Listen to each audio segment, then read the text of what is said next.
Assalamualaikum warahmatullahi wabarakatuh. Waalaikumsalam warahmatullahi wabarakatuh. Alhamdulillah, eh, hamdan wa syukran lillah, summa salatan wa salaman ala rasulillah. Puji syukur kita panjatkan kehadiran Allah Subhanahu wa Ta'ala yang telah memberikan kita kesempatan untuk kembali berkumpul dan berdiskusi di malam ini bersama pembicara kita, yaitu Bapak Dr. Adi Ar-Rahman, dengan tema yaitu pengentasan stunting di Sumatera Barat, studi kritis berdasarkan Makassar Framework. Kemarin ini ada pertanyaan ya Pak Adi ya, apakah gitu diskusi ini didasarkan pada tema ini gitu, berdasarkan apakah sudah ada penelitiannya. Nah, dan apakah ini studi kasus? Nah, jadi yang kemarin Bapak Ibu yang mempertanyakan ini mungkin akan sangat perlu menyimak dari awal sampai akhir ini supaya mendapatkan jawaban dari pertanyaan ini. Nah, untuk permulaan kata, marilah kita mulai diskusi kita malam ini dengan membacakan basmalah. Bismillah. Bismillahirrahmanirrahim. Bismillahirrahmanirrahim. Tidak memperpanjang mukadimah, kita langsung saja kepada Pak Adi, dipersilahkan. Baik, bismillahirrahmanirrahim. Assalamualaikum warahmatullahi wabarakatuh. Alhamdulillahirabbil alamin, shalatu wassalamu ala asrofil anbiya'i wal mursalin wa ala alihi wa ashabihi ajma'in, amma ba'd. Alhamdulillah teman-teman semua udah hadir. Ada Bu Lisa yang lagi di Montreal, lagi di Toronto ya. Aduh ya Allah. Ottawa, Pak. Ottawa ya. Iya, besok ke Ya, Toronto insya Allah. Insya Allah. Ada Pak Aulia, ada Pak Denny nih yang luar biasa gagah nih. Ada Bu Nailur Rahmi, ada Pak WD nih, Pak Agus, sama Pak Yohan, Bu Linastri. Terima kasih. Kita diskusi santai aja terkait dengan ini agenda Makassar Institut Indonesia. Saya sejatinya ini paling tidak sudah ada 2 kali harusnya ya, 2 atau 3 kali diskusi, tapi tahun ini kita agak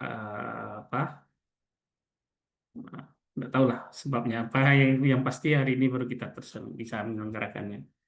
Baik, kita akan diskusi tentang stunting ya, isu yang hari ini sangat boleh katakan menjadi tema sentral dari kebijakan dari Prabowo ya. Karena beliau sendiri membuat satu program makan gizi, makan MBG, makan bergizi gratis. Ke sebuah ide gagasan yang sangat sangat penting sekali menurut saya, bukan karena mendukung atau tidak, tapi ini bagaikan sebagai suatu bercermin pada realitas yang ada di lapangan. Nah, yang ingin saya sampaikan ini, tadi pertanyaan Bu Loni, apakah ini sekedar meng-highlight atau sekedar meng-capture kemudian dibawa Makassar seperti itu. Tapi tidak, jawabannya tidak.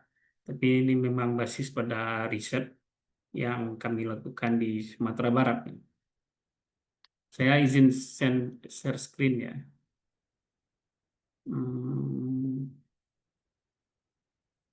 Tunggu, harus diaktifkan dulu.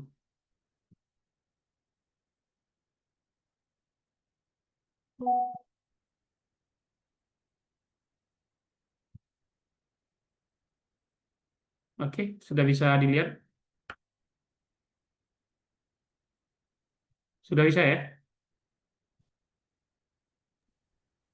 Masih loading, Bang. Masih hitam. Masih loading. Oke, udah, sudah, Bang. sekarang udah. Baru bisa. Oke, kita bicara tentang stunting. Ada apa sih ngomong stunting kemudian ngomong paket Makassar? Ini mau cocok logi atau gimana? Nah, di sini judul ini betul-betul hasil riset. Ada Bu Duriah sebagai ketua tim. saya, kemudian Bu Fauziati. Nah, berangkat kenapa riset ini dilakukan, ini satu data ya, berdasarkan data prevalensi prevalensi stunting ya di Sumatera Barat itu ya, di atas rata-rata nasional, yaitu 25,20 pada tahun 2022 dan 23,60 di tahun 2023. Nah, itu sedangkan di secara nasional prevalensinya ada di 21,6. Nah, standar dari eh, standar dunia itu haruslah 14% minimal stuntingnya. Nah, oleh sebab itu pemerintah Indonesia melalui Perpres 72 tahun 2021 itu menargetkan ya, mendorong agar seluruh lini pemerintahan menekan angka stunting hingga di bawah 14%. Artinya 14% target yang diharapkan. Sedangkan Sumatera Barat kondisinya 25%, 25% ya. Jadi masih sangat tinggi dari target yang hendak dicapai oleh pemerintah. Nah, dan lebih spesifik lagi bahwa dilihat dari beberapa kabupaten kota ada angka prevalensinya mendekati angka target nasional. Jadi tidak jelek-jelek amat ya. Itu di Sumatera Barat sendiri ada Kabupaten Solok Selatan 14,7, Kota Padang Panjang itu 15,8 dan Kota Solok 16,3. Nah, selebih dari 2-3 ini itu masih jauh dari target nasional. Ini ya, kalau kita lihat sini. Solok, Kabupaten Solok itu termasuk yang top skor ya kalau di Sumatera Barat. Dari berdasarkan data SSI, survei Gizi Nasi Indonesia ya, itu 40,1% dan yang terakhir 2023 survei SKI itu 25,4%. Sisi lain ada Pasaman Barat yang awalnya cuma 24, kemudian meningkat 35 dan ke 29,7. Nah, berdasarkan ini kami melakukan riset di 2 lokasi ya. Pertama Kabupaten Solok, yang kedua di Pasaman Barat. Ini untuk melihat pertama Kabupaten Solok sederhana aja, dia kabupaten yang tadinya sangat tinggi sekali, kemudian berhasil menekan, dan Pasaman Barat tadinya rendah tapi naik dan cenderung agak kesulitan. Nah, ini dasar kenapa riset ini kami lakukan. Nah, pertanyaannya kenapa Makassar Framework ya? Nah, hari ini mungkin tidak waktu yang tepat untuk secara detail mendiskusikan bagaimana Makassar metodologi yang dikembangkan oleh Prof. Yasser Auda. Kan tapi secara garis besar ada 5 step dari Makassar metodologi, yaitu mulai dari purpose, kemudian cycle of reflection, kemudian kita creating framework, kemudian melakukan critical studies of literature and reality, kemudian membentuk formative theories. Operasionalisasi metodologi ini macam-macam ya. Kalau Prof. Yasser selalu memulai segala sesuatu dengan purpose, menentukan tujuan. Namun beberapa teman-teman di Makassar Institute ada juga memberikan keluasan ya, dari mana yang mau diteliti, mau melakukan cycle reflection dulu, kemudian mencari purpose, kemudian membentuk framework, itu tidak menjadi baku ya. Nah, yang kita gunakan, instrumen yang kita gunakan adalah frameworknya ini. Framework untuk melakukan critical studies of literature and reality. Nah, kita fokus pada bagaimana studi kritis terhadap realitas dari pengentasan stunting yang ada di Sumatera Barat. Dari sini ada 7 elemen ya, 7 elemen dari framework Makassar ini, mulai dari objective, concept, values, proof, group, comment, and universal law. Ini yang prinsipnya itu sesungguhnya sudah dirintis studinya oleh Prof. Yasser pada bukunya yang sebelum ini, yaitu Maqasid Syariah as Philosophy of Law. Itu beliau mendudukkan bagaimana sistem approach, dia bicara tentang teori pendekatan sistem. Namun di sini beliau menggunakan logical system untuk Maqasid sebagai sebuah kerangka metodologi. Nah, jadi ini yang kita akan lihat bagaimana narasi-narasi, khususnya ini kita akan lihat dari bagaimana format kebijakan yang dibuat oleh pemerintah pusat dan wabil khusus di pemerintah daerah sebagai pelaksana dari Perpres tadi. Nah, dari sisi teoritis, bagaimana kita meninjau kebijakan publik, ini dirumuskan oleh Prof. Basma ya, Prof. Basma Abdul Ghaffar, yang basisnya tetap pada Maqasid Framework, tapi beliau menurunkan beberapa step public policy in beberapa public policy ya berbasis Maqasid Framework, mulai dari tauhid, kemudian menentukan objektif atau maqasidnya apa, objektif of policy, kemudian ada surah proses, kalau Prof Masadul Alam Chudri itu ngomongnya surah proses tapi berbeda konteks ya. Nah, Prof. Basma ngomong surah itu bagaimana bentuk konten dari kebijakan, kemudian bagaimana proses dari kebijakan tadi dieksekusi. Kemudian ada proses yang dia sebut dengan islah, bagaimana suatu tujuan tadi bisa dilaksanakan. Ini lebih kepada bagaimana produk kebijakan itu dieksekusi. Nah, di sini beliau ngomong ada dua proses ya yang harus dilakukan, dua kata kunci yaitu eliminatory policies, kemudian creative policies. Yang di sini adalah ya mirip seperti ta'muruna bil ma'ruf wa tanhauna 'anil munkar. Jadi kalau mau membangun suatu yang baik harus ada eliminatorinya dulu, upaya untuk menghapus hal-hal yang mungkin bisa mengganggu kebijakan tadi bisa dieksekusi dengan baik. Oke, ini kerangka teori yang kita gunakan. Yang kita tarik cuma sederhana aja, bagaimana sih pelaksanaan program pengentasan stunting di Sumatera Barat. Kemudian mencari tahu apa sebabnya pengentasan stunting di Sumatera Barat belum memberikan hasil yang optimal. Oke, ini tadi sudah coba saya lihat lokasi penelitian tadi di Kabupaten Solo dan juga di Pasaman Barat. Itu berdasarkan angka prevalensi, kemudian dari kesamaan kultural ya. Nah, kenapa kesamaan kultural? Karena kalau dilihat dari angka tingginya untuk hari ini, Mentawai itu termasuk yang tertinggi ya, kalau dari posisi ini ya, posisi sekarang ya, di 2023 Mentawai itu yang paling tinggi. Tapi dari sisi kultur Mentawai, saya bukan katakan Mentawai itu bukan Minang, tapi tetap dalam konteks kultural ada kebudayaan, ada perbedaan sedikit. Makanya dari kami memberikan karakter kesamaan kultural untuk melihat sehingga mengeksklud Mentawai dari pemilihan dari lokasi penelitian. Oke.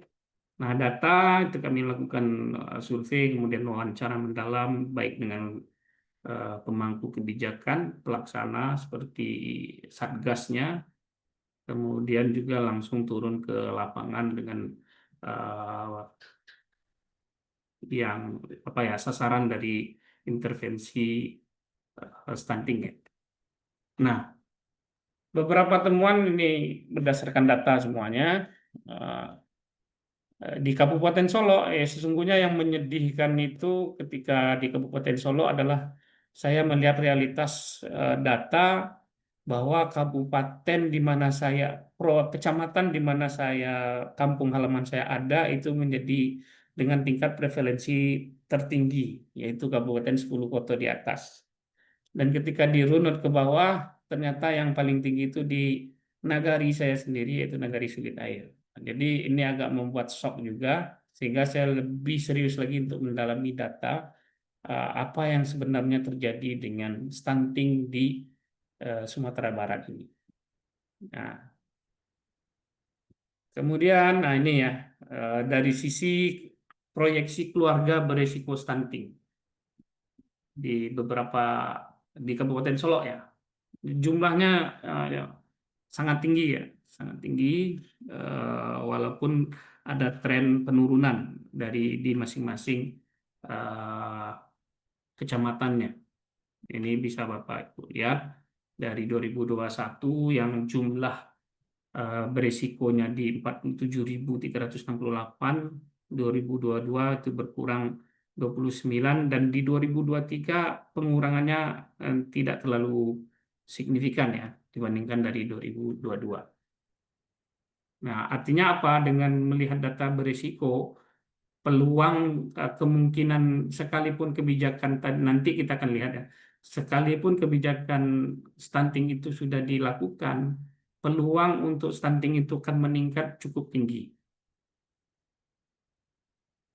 Nah, ini di Pasaman Barat, data di Pasaman Barat, kita lihat juga tadi berdasarkan grafik tadi kan sudah kita lihat, dan data yang lebih rinci lagi menunjukkan juga hal demikian. Penurunannya tidak terlalu signifikan dari tahun ke tahun ya. Dari 55.400, kemudian 5.100, kemudian 4.700. Artinya jumlah keluarga yang berisiko apa namanya itu cukup tinggi ya. Nah, ini keluarga berisiko tadi adalah prevalensinya. Jadi ini cukup tinggi dari sisi jumlah orang yang stunting di masing-masingnya. Ini Februari 2024, data terbarunya ada 5.108 anak yang dengan status stunting di Pasaman Barat ini.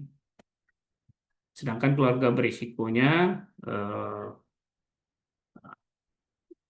terjadi penurunan, tapi lagi-lagi tidak terlalu signifikan. Sehingga balik ke pertanyaan awal, mengapa kebijakannya nggak terlalu ini.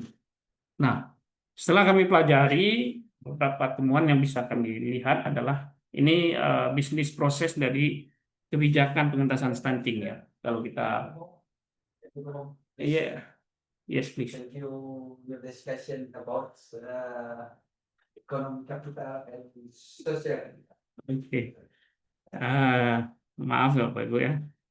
Nah, di sini kita lihat bagaimana kebijakan pengentasan stunting dimulai dari adanya Perpres. Di Perpres ini diberikan satu mandat bahwa pengentasan stunting itu harus lintas kementerian, lintas lembaga.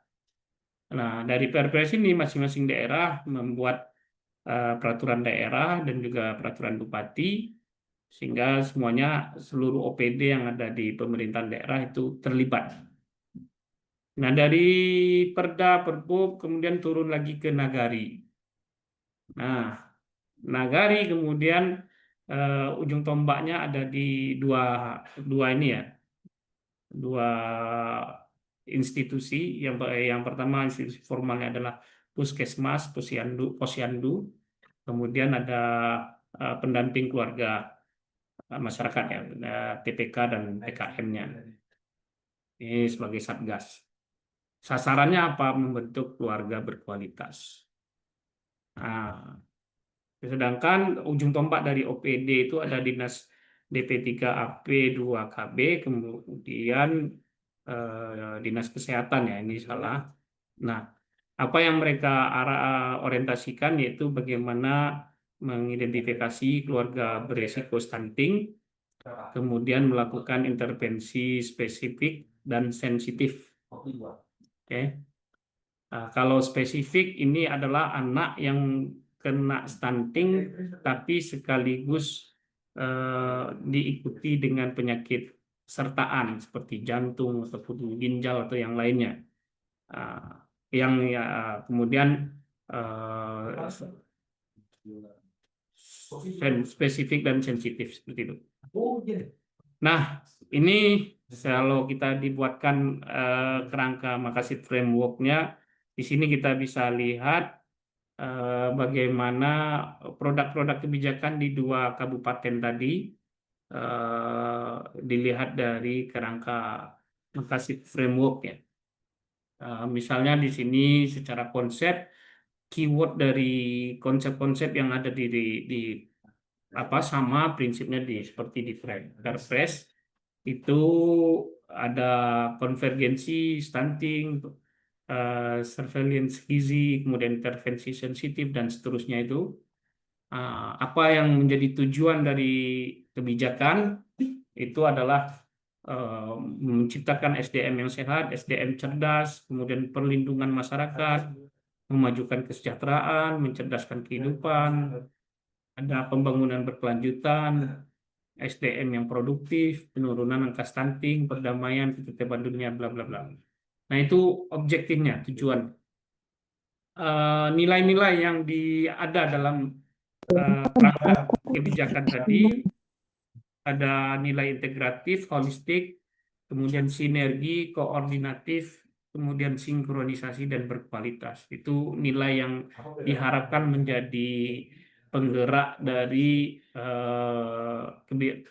kebijakan pengentasan stunting. Kelompok atau grup yang terlibat secara spesifik disebutkan di produk kebijakan tadi adalah ada TPPS, TPK, PKM, pemerintah, tim kesehatan, kemudian ada Karang Taruna, sasaran intervensi yaitu orang yang terkena stunting, ada ormas, ada dunia usaha, kemudian ada disebut Bundo Kanduang, kemudian Tungku Tigo Siarangan, dai dan ulama. Disclaimer-nya gini, hal yang saya tulis dalam grup kelompok ini semakin jauh ini secara konsep artinya semakin jarang didiskusikan ya, semakin jarang disebutkan keyword ini. Universal law-nya itu kaidah dasar dari pengentasan stunting adalah adanya kekurangan gizi, pola asuh yang nggak bagus, kemiskinan, kemudian pernikahan dini, dan seterusnya. Nah, bukti-bukti yang ditemukan banyak multifaktor penyebab stunting itu, tapi di sini saya menemukan ada bersifat parsial juga, kemudian programnya cenderung rutinitas, komitmennya tidak begitu kuat, minim anggaran, simplifikasi. Nah, gimana cara membaca pemetaan angka ini ya? Dalam perspektif Makassar metodologi, keempat elemen ini saling terhubung. Makanya di sini kita lihat hubungannya terjalin. Artinya apa? Objektif, konsep tadi harus inline dengan objektif, inline dengan value, inline dengan perintah-perintah yang ada di dalam peraturan tadi, inline dengan ini kaidah dasar atau universal law-nya. Kemudian kelompok-kelompoknya pun juga demikian, kemudian buktinya juga demikian. Nah, beberapa temuan di lapangan kami melihat seperti ini. Ini tidak saya kutip di sini, tapi bisa saya jelaskan. Yang pertama, sekalipun objektifnya itu sudah sangat spesifik, tapi dari sisi pelaksanaan kebijakan, misalnya kita lihat satu dulu. Dari penggunaan anggaran. Kalau kita baca dari laporan pengentasan stunting masing-masing kabupaten kota, itu kita bisa melihat penggunaan anggaran yang sangat besar sekali masing-masing kabupaten. Penggunaan dari OPD ini misalnya sekian miliar, ini sekian miliar, ini sekian miliar. Akan tetapi fakta di lapangan justru menunjukkan hal yang setelah baik fakta di lapangan maupun secara detail kita lihat bahwa baik dari Perpres kemudian Perdanya itu sangat menekankan pada aspek administratif struktural. Ini kelemahan yang pertama yang kami temukan ya. Artinya apa? Dana-dana dalam kebijakan pengentasan stunting itu hanya terserap banyak pada rapat-rapat perjalanan dinas, kemudian rembuk-rembuk. Jadi setiap 3 bulan ada rembuk stunting kalau di level kecamatan ataupun nagari. Dan itu nanti dihadiri oleh kepala dinas dan sebagainya. Nah, dana-dana tadi penuh dengan dimensi-dimensi struktural tadi. Nah, salah satu pengakuan baik di Satgas di Kabupaten Solo ataupun Satgas di Kabupaten Pasaman Barat, sederhana aja mereka bilang, Pak Adi, kalau dana pengentasan stunting ini yang dalam laporan Pak Adi lihat itu bermiliaran gitu ya, atau beratus jutaan itu, secara serius jangankan 50%, 30% aja dialokasikan memang untuk intervensi spesifik ataupun sensitif, itu insya Allah stunting kita ini bisa cepat selesai. Ini pengakuan dari Satgas ya. Akan tetapi realitasnya enggak katanya. Tapi mereka membuat satu argumentasi seperti ini. Ya perintah peraturan Perpresnya demikian. Setiap unit itu harus melakukan pelaporan, melakukan rembuk, rapat, ini segala macam. Dan dari komponen rapat tadi, rapat untuk sewa hotel, perjalanan dinas, ini segala macam itu angkanya sangat besar sekali. Nah, lalu pertanyaannya apa manfaat yang diterima oleh masyarakat yang terkena stunting?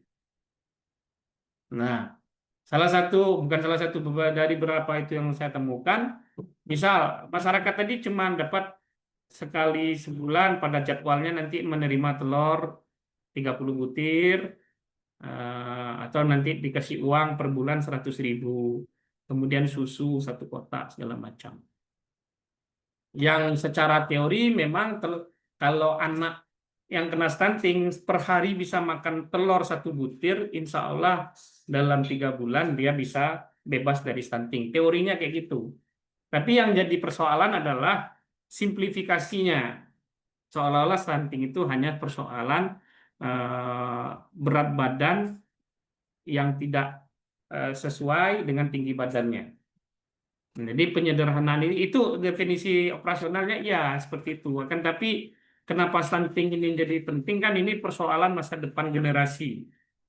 Karena beberapa studi membuktikan bahwa anak-anak yang stunting itu cenderung akan repot pada saat dia usia remaja dan seterusnya. Daya saingnya kurang, intelijensianya kurang dan seterusnya. Yang artinya kalau pemerintah nggak mau sulit menghadapi banyak penyakit masyarakat, salah satu isunya adalah karena stunting tadi. Nah, itu satu temuan bagaimana pengalokasian budgeting, kebijakan budgetingnya banyak teralokasi untuk hal-hal yang sifatnya administratif, tidak mengarah ini. Selain itu, karena penekanan banyak ke administrasi, para satgas diminta kreatif. Kreatifnya apa? Melakukan kerjasama misalnya dengan Semen Padang, dengan ini. Yang sasarannya apa? Misalnya untuk penyediaan jamban bersih ataupun penyediaan air bersih dan seterusnya, jamban sehat dan air bersih. Itu tidak dari alokasi yang disediakan oleh pemerintah. Nah, ironisnya lagi beberapa nagari segala macam itu hanya mengalokasikan sepersekian persen saja dana dari desanya untuk pengentasan stunting. Naifnya lagi, nagari tidak menganggap itu sebagai persoalan serius. Malah ada komennya, ya orang tuanya memang udah pendek juga, terus anaknya pendek kan tuh dianggap stunting. Jadi tidak terliterasi dengan baik. Itu jadi persoalan kita dalam pengentasan stunting.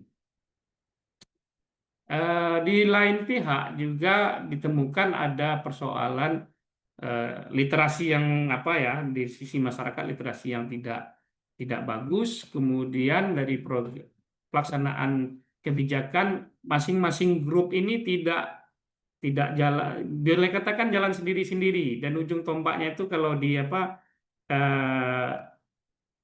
dinas KB kemudian dinas kesehatan, hanya itu yang sibuk. Yang lainnya hanya mencantolkan dalam irisan-irisan program kegiatan saja. Nah, sedangkan orang yang saya letakkan di ujung ini, misalnya kalau di kasus Sumatera Barat, dai, kemudian Tugu Tigo Sajarangan, itu Nini Mama, alim ulama Cedik Pandai, kemudian Do Kandung, ini nyaris orang yang nggak, pertama dikatakan tidak dilibatkan, pengakuan yang ditemukan, lagi kami undang, atau kami undang kok, tapi mereka nggak hadir. Artinya apa? Baik ulama, Tugu Tigo Sajarang, Do Kandung tidak anggap stunting itu sebagai isu serius persoalan masyarakat. Padahal kenapa terjadi narkoba yang tinggi segala macam, ya beranjak dari generasi yang tidak sehat. Kayak gitu. Kita kan kaidahnya sederhana, al-aqlus salim fi jismis salim. Akal yang sehat itu letaknya di badan yang sehat. Wong anaknya dari kecil tidak sehat, gimana dia punya akal yang sehat juga, kayak gitu. Kira-kira demikian. Nah, yang ditemukan di lapangan ini cenderung kelompok-kelompok yang tidak banyak terlibat. Berapa upaya untuk itu sudah ada. Misalnya Dinas Kesehatan sudah membuat misalnya kumpulan khutbah pengentasan stunting. Tapi itu tidak terdistribusi dengan baik. Hanya limited edition untuk beberapa lembaga ataupun masjid utama di kabupaten. Misalnya Masjid Raya Kabupaten ini apa, diserahkan cuma 1 atau 2 eksemplar. Sehingga dai-dai yang ada di Nagari tidak punya itu. Nah, kalaupun punya hanya di penyuluh masyarakat yang ada di KUA, dan itu juga nggak sampai.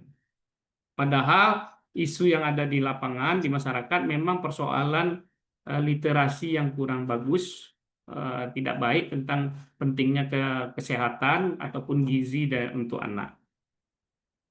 Nah, ini temuan lain ya. Minimnya keterlibatan kelompok yang ada di suatu komunitas atau masyarakat tadi. Persoalan anggaran sudah saya sampaikan, kemudian keterlibatan, kemudian literasi yang kurang bagus, juga persoalan gaya hidup ya. Karena kalau beberapa case, misal kayak di Pasaman itu dekat dengan laut, tapi kenapa masyarakatnya banyak stunting? Padahal kan ikan di sana cukup kaya. Nah, ternyata tidak sesederhana yang kita pikirkan. Kemiskinan tetap menjadi isu utama, kemudian terkait dengan dampak bencana, perubahan iklim ya. Waktu kami lagi penelitian itu iklim gelombang lagi tinggi, sehingga para laki-laki di sekitar pesisir pantai Pasaman Barat itu cenderung menjadi pengangguran kalau seandainya gelombang lagi naik. Nah, ketika gelombang lagi naik, dari sisi kerentanan masyarakat, perempuanlah yang jadi rentan di sana. Oke. Nah, di sisi lain juga kita temukan di lapangan bagaimana, dan ini lagi-lagi isu serius yang dianggap nggak penting kira-kira ya. Misalnya tadi kita bicara tentang policy, ini kan ada elementary policies dan creative policies. Di sini pemerintahan daerah itu nggak punya instrumen untuk bagaimana mengawasi peredaran makanan-makanan ringan di tengah masyarakat. Kami menemukan banyak sekali anak-anak itu mengkonsumsi makanan ringan yang entah terdaftar entah tidak, satu, kemudian secara kasat mata tidak punya label halal. Nah, yang menurut saya ini adalah isu lain yang selama ini juga tidak diperhatikan. Padahal kita tahu anak-anak yang cenderung makan snack yang manis-manis ataupun yang gurih-gurih itu akan sulit untuk mengkonsumsi makanan yang sudah diolah oleh orang tuanya.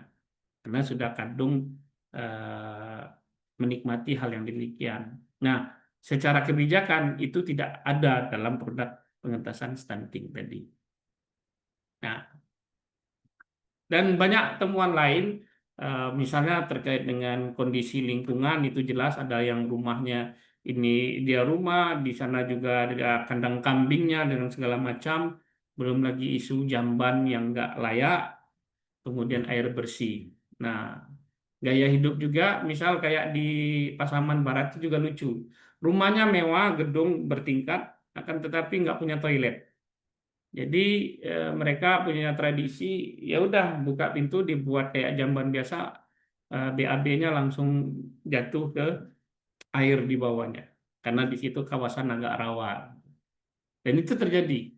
Dan itu menjadi mata rantai bagaimana stunting itu sulit untuk dientaskan di Pasaman. Nah, yang kalau di Kabupaten Solo, isu lainnya misal di daerah Danau Kembar, Alahan Panjang, itu kan sayur mayurnya banyak, hasil ikan di danaunya juga banyak, tapi kok stuntingnya juga tinggi. Pertama, ada juga persoalan penggunaan pestisida di sana cukup tinggi ya. Sehingga makanan-makanan tadi tidak terlalu sehat, higienis lagi. Kemudian pola asuh juga menjadi isu di sana. Dan di Kabupaten Solo termasuk isu yang nanti bisa jadi riset lanjutan adalah meningkat angka pernikahan dini. Nah, di situ kami diskusi dengan Ketua Pengadilan Agama Solo. Ternyata memang banyak cari-cari alasan dari masyarakat untuk meminta dispensasi nikah ya, walaupun kemudian keluar peraturan MA yang baru untuk memperketat dispensasi nikah. Nah, persoalan tetap dilemanya kalau sudah hamil duluan bagaimana? Nah, pada umumnya anak-anak yang lahir dari pasangan yang pernikahan dini karena isu dispensasi nikah, itu pada umumnya mereka mengalami stunting. Dan angka di Kabupaten Solo itu cukup tinggi. Itu temuan-temuan yang kami lihat dan kami kritisi. Sehingga kalau dari sisi ini, Makassar Framework banyak yang saling tumpang tindih, tidak terkoneksi dengan baik. Ya, harusnya ada gambar lanjutan, tapi sangat detail, perlu waktu untuk meng-create-nya gitu. Nah, kalau kita lihat yang harus dilakukan secara penghapusan, kebijakan penghapusan dari penyebab stunting itu adalah melihat akar penyebab langsung maupun penyebab tidak langsungnya. Yang tadi saya katakan penyebab langsung kan isu-isu berkaitan dengan lingkungan, kemudian orang apa namanya tuh kesiapan orang tua sebelum menikah, dan itu menjadi apa namanya itu persoalan serius karena memang kebijakan pengentasan stunting itu terfokus pada bagaimana intervensi spesifik ataupun sensitif saja, belum bagaimana mencegah. Kalau bicara mencegah, berarti kita bagaimana meliterasi remaja yang akan melakukan pernikahan, yang siap nikah lah kayak gitu. Nah, isunya apalagi temuan lain yang saya terlintas ingat, itu adalah apa namanya? Saya lupa istilah kesehatannya ini. Kalau posyandu itu kan kalau anak-anak itu kan diberi apa? Imunisasi itu. Nah, ternyata kan juga ada imunisasi untuk remaja dan remaja cenderung menolak untuk mendapatkan imunisasi ataupun edukasi tentang kesehatan remaja. Karena dia kan pada masa remaja itu kan masa untuk mempersiapkan reproduksinya untuk bisa melanjutkan keturunan dan seterusnya. Dan itu menjadi persoalan serius. Dan menurut saya, menurut kami di lapangan, sebenarnya peluang itu akan sangat bagus kalau ulama, kemudian dari sisi adatnya, nenek mama, alim ulama, cedik pandai itu terlibat. Kenapa? Kalau pemerintah itu hanya implementasi program saja, selepas program selesai. Tapi kalau ulama segala macam, dalam setiap minggu misalnya ada kampanye, kalau kalau yang terjadi yang secara konvensional kan yang diedukasi itu kan orang tua, ibu-ibu yang hamil, kemudian yang punya anak, entah anaknya aktif posyandu, kemudian dianggap stunting ataupun yang tidak, itu kan diberikan edukasi. Tapi misalnya bapak-bapaknya nggak pernah teredukasi dengan baik apa itu stunting, sehingga menganggap sepele terhadap isu-isu yang berpotensi stunting. Nah, kita bisa imajinasikan, misalnya asumsikan Majelis Ulama mengarahkan salah satu tema ceramahnya setiap dalam sebulan itu ada persoalan kesehatan masyarakat, entah masalah stunting, entah masalah gizi, entah masalah yang lainnya. Tapi ya lagi-lagi persoalan kita kan menganggap ini bukan persoalan agama. Ya, jadi itu menjadi isu bagaimana mengapa kebijakan pengentasan stunting itu menjadi lamban. Secara statistik mungkin akan ada pengurangan-pengurangan, tapi dengan tingginya keluarga berisiko stunting, artinya apa? Produk preventif untuk itu harus diperkuat. Jadi kesimpulan akhirnya adalah kenapa pengentasan stunting tidak begitu ini? Ya karena kita masih fokus pada agenda struktural aja, administratif, belum mengambil jalan kultural. Artinya apa? Meningkatkan literasi. Sebagai best practice-nya adalah kita bisa belajar ke Jepang. Nah, di Jepang ada satu undang-undang yang menarik ya, namanya Soko Iku. Soku Iku, tidak tahu Bu Loni nanti dikoreksi kalau saya salah pengucapannya. Soko Iku itu adalah food education. Jadi orang Jepang setelah dibom nuklir, Nagasaki, Hiroshima dibom, itu mengeluarkan satu produk kebijakan yang namanya Soko Iku. Jadi agendanya adalah mendidik anak-anak Jepang untuk mengenal apa itu makanan, bagaimana makanan itu diolah, bagaimana makanan sampai ke meja Anda, dan bagaimana semestinya Anda memperlakukan makanan tadi. Nah, sehingga dalam best practice itu memang dalam beberapa riset tentang Sokoiku, awal-awalnya cenderung seperti yang dilakukan oleh Prabowo, habisin duit untuk ngasih makan orang. Tapi lama-lama itu berorientasi bagaimana masyarakat atau anak-anak remaja menyadari itu. Dan uniknya lagi hari ini jumlah kantin makan siang makan gratis di Jepang itu jauh lebih banyak daripada jumlah sekolah-sekolah baik SD, SMP maupun SMA. Jadi anak-anak Jepang menjadikan tempat makan gratis itu tempat untuk untuk meningkatkan relasi sosialnya. Nah, kenapa bisa sampai kayak gitu? Karena Jepang punya produk peraturan yang lebih kuat, yaitu Undang-Undang Sokoiku itu atau Undang-Undang Food Education. Sedangkan di kita makan siang bergizi tadi tidak diawali dengan produk undang-undang. Nah, sehingga sangat rentan kali kebocoran. Nah, ini kalau kita boleh kritik terhadap kebijakan Prabowo. Tapi secara keseluruhan, kalau orang mengkritik, efisiensi untuk ngasih makan orang, nah ini segala macam, bagi saya itu adalah kebijakan yang sangat penting sekali. Karena masalah stunting ini bukan masalah yang bisa diukur dengan besok pagi atau besok lusa atau besok bulan besok. Tapi ini persoalan serius, bagaimana kita menyiapkan generasi untuk 10-20 tahun yang akan datang. Anak-anak yang rentan stunting itu kan yang repot nanti adalah pemerintah di masa depannya. Kenapa? Ya malas, nggak mau mikir, motoriknya lemah, kemudian cenderung ya membuat kerusakan dan seterusnya. Kita bukan stereotip ya, tapi itu hasil riset demikian. Barangkali itu yang ingin saya sampaikan. Bisa kita diskusikan lebih lanjut. Terima kasih, saya kembalikan ke Bu Loni, cukup panjang. Assalamualaikum warahmatullahi wabarakatuh. Waalaikumsalam warahmatullahi wabarakatuh. Waalaikumsalam warahmatullahi wabarakatuh. Oke, itu tadi materi yang sudah disampaikan oleh Dr. Adi Rahman ya. Mungkin selanjutnya kita diskusi lebih lanjut. Mungkin ada dari Bapak Ibu yang ingin dikonfirmasi atau ditanyakan kepada Pak Adi terkait dengan hasil penelitian beliau ini. Dipersilahkan.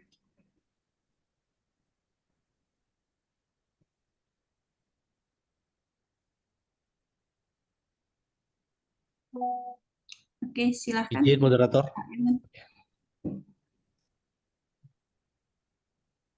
Siapa moderator? Pak Yohan dulu. Beliau raise hand. Mungkin setelah itu ini Pak Denny. Baik, terima kasih moderator nih. Kebetulan lagi di mobil Pak Adi, Bu moderator, jadi agak gelap ya. Saya matikan saja mungkin biar lebih nyaman.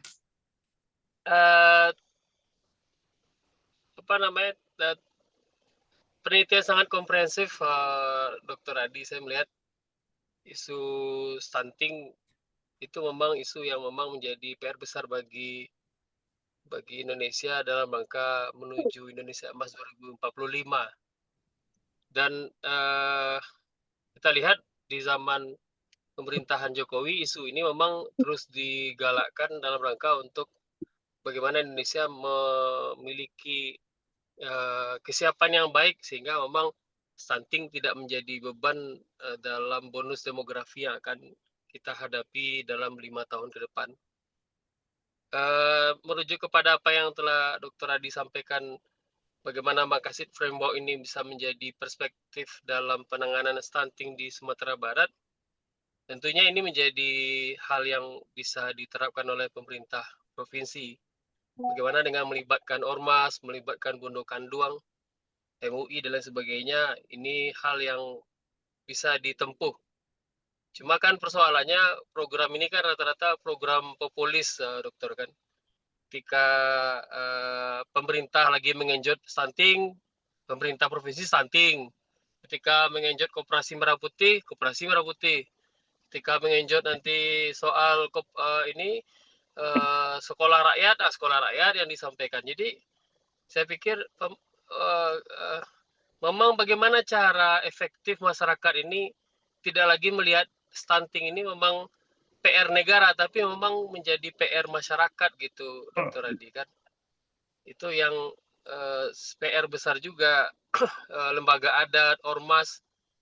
Ini hal yang terus diedukasi sebenarnya oleh pemerintah, tapi edukasi bagaimanapun juga, kalau tidak menjadi tantangan bagi masyarakat kita khususnya Sumatera Barat, ujung-ujungnya lagi ya melibat bahwa isu stuntingnya adalah PR pemerintah bukan PR masyarakat. Nah ini yang sejatinya bagaimana isu stunting ini memang menjadi, kalau kita bicara Sumatera Barat kan adat Basandi syarak Basandi Kitabullah, dan tentunya menjaga jiwa, menjaga keturunan ini kan kewajiban tiap muslim.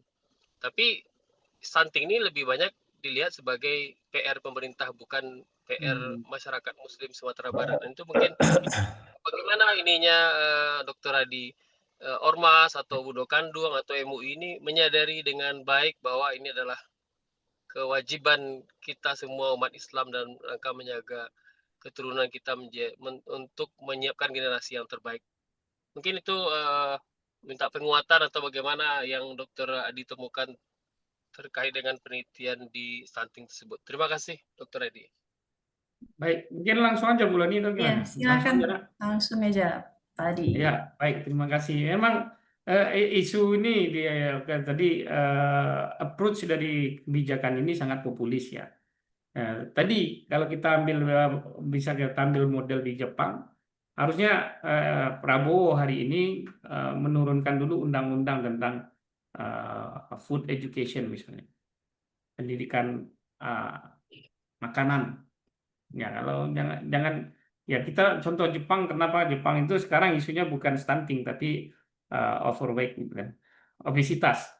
Kenapa obesitas ya balik-balik karena ketika remaja udah besar segala macam lebih banyak makan junk food gitu kan.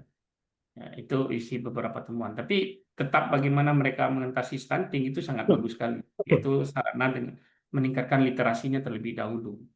Nah, literasi ini siapa? Seluruh elemen masyarakat. Nah, tadi kita udah lihat basiskan Makassar Framework terjadi overlapping dan missing grup yang ada dalam yang diharapkan dalam implementasi kebijakan itu terlibat aktif. Nah, hari ini itu tidak terjadi. Bagaimana kita bisa melakukan itu?